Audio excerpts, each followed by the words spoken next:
What is this madness? This surge of furious and indignant investigation? Why are so many increasingly daring to question that which is supposed to be unquestionable? To challenge the core consensus of that which our modern advanced society claims to know? Are they simply going slowly insane? Or maybe just fools? Are they the tragic victims of a sadly inadequate education? Or is it maybe something else? Have they instead perhaps stumbled upon a most unexpected yet liberating realization?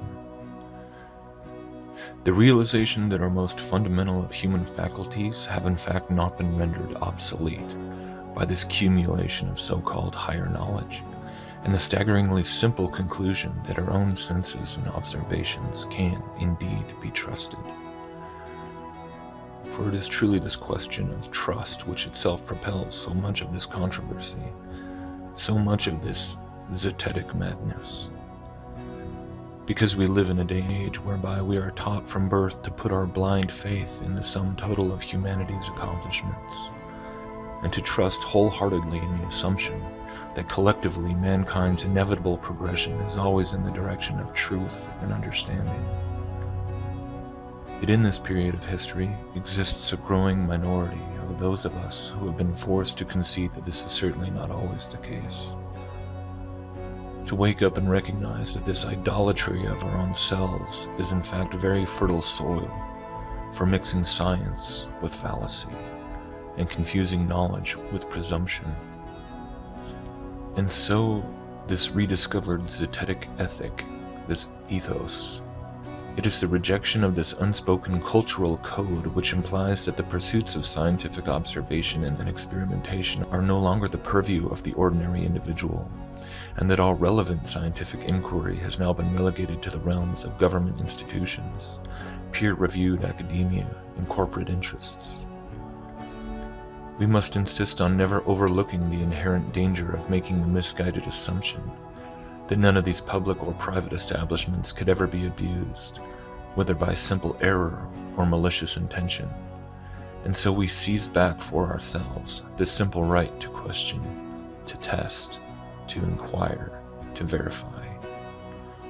What's more, we insist on never again surrendering the value and validity of our own personal observations, direct experiences, and our own inherent cognitive abilities, and degrading them once more to being sources of insight that are considered inferior to the theoretical speculations and mathematical abstractions being pushed from every angle by this monolithic system. We believe that the simple freedom to question and test everything is in fact the most effective antidote against the ceaseless agenda of indoctrination.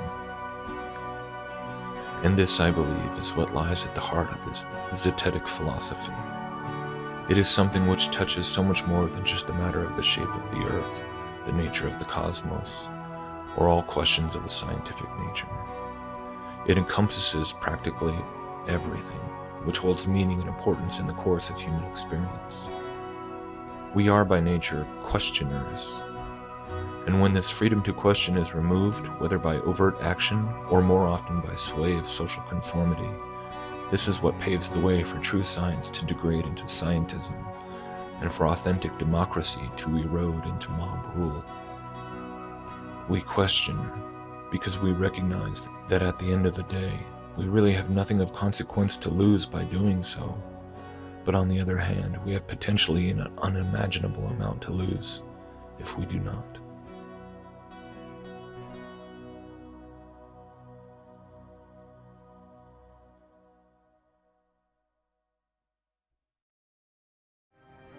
So you wanna be brave, so you found the light and you've seen the truth and you feel betrayed.